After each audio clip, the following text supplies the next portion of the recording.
Welcome! Today we are taking a virtual tour of one of the most famous bridges in the entire world. But if you think you already know Florence's Ponte Vecchio, you're going to want to stick around. We're about to uncover a story that's way richer and more dramatic than you can probably imagine. So you've almost certainly seen this postcard view, right? The Ponte Vecchio, the old bridge, arching so gracefully over the Arno River. It's a symbol of Florence, a total romantic icon. But that beautiful facade, oh, it hides some incredible stories of floods, really foul smells, secret passages, and even wartime survival. All right, let's just dive right in. We're going to peel back the layers of this incredible structure. Because, look, we're not just looking at a bridge here, we're exploring three totally distinct levels of history, and each one has a wild tale to tell. We'll start from its very foundations.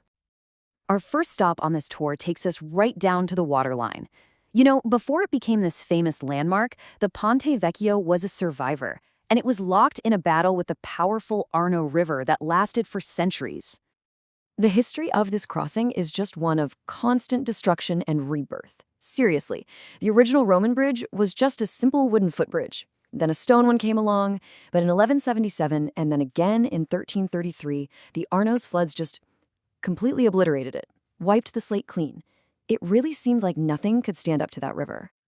So, the crucial point comes down to this number 3. After that 1333 disaster, the architect had this revolutionary idea. Instead of building a bunch of small arches that would just get clogged up with debris in a flood, he designed just 3 really wide ones. This streamlined design actually let the floodwaters flow over the top. It was an engineering marvel that has helped the bridge survive for almost 700 years now, including the massive, catastrophic flood of 1966. Okay, now let's move up to the second level, which is the bustling street level you can walk across today. Let's see how this space was transformed, because for centuries, this was not a place of glittering jewelry. It was a noisy, chaotic, and frankly, pretty smelly marketplace. For hundreds of years, the little shops you see lining the bridge belonged to the city's butchers, the Becchi, and fishmongers. Historical sources actually describe the scene as sanguinolenti e maledoranti, which means bloody and foul-smelling. Yeah, animal waste, all the gross stuff, was just tossed directly into the river below. I guess it was practical, but not exactly pleasant. But in 1593, that all changed. Grand Duke Ferdinando I, he had this grand vision for Florence, and, the stinking butcher shops on his city's main bridge just didn't really fit the brand. So he evicted every last one of them and issued a decree with a really clear goal: transform the bridge into a place of decorum and prestige, a place fit for the elite. And the result was a total rebranding. 41 goldsmiths and 8 jewelers took over those old shops. Suddenly, the Ponte Vecchio became the heart of Florence's luxury trade, attracting these wealthy international clients. The shopkeepers even invented these clever wooden shutters called madiel, which folded down into display counters, and that's a feature you can still see today. Now, for the third level. And this, to me, is the most interesting of all. It's a secret that's been hiding in plain sight for centuries, high above all those bustling shops. This is where the story gets a real dose of Medici power and intrigue. So the next time you see a picture of the Ponte Vecchio, or if you're ever lucky enough to be there, look up. Just look up. You'll see it. There's an elevated passageway, almost like a whole other building just sitting on top of the bridge. This isn't just some weird design quirk. It's a private highway. This is the famous Vasari corridor.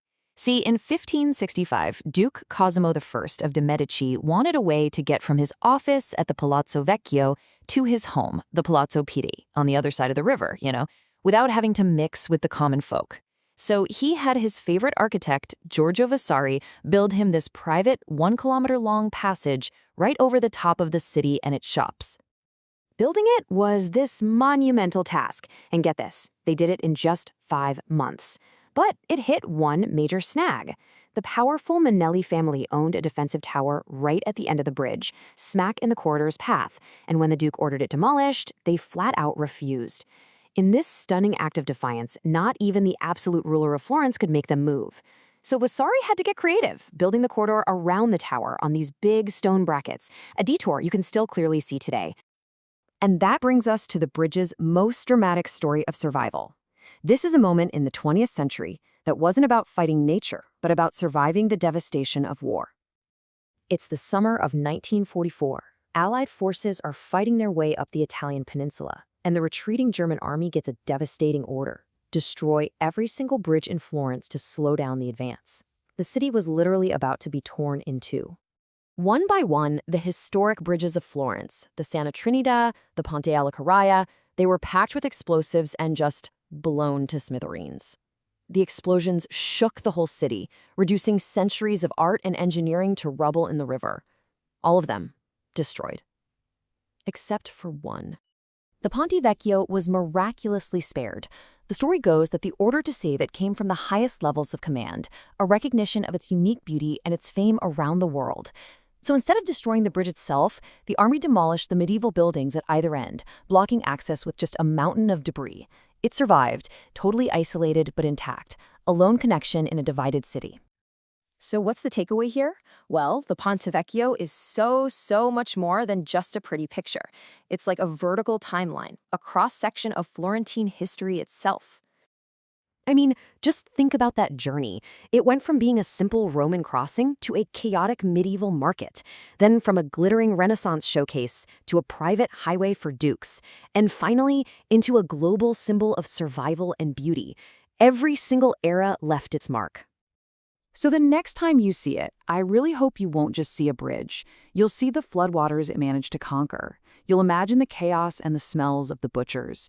And you'll picture a duke walking silently in his secret corridor, high above everyone else.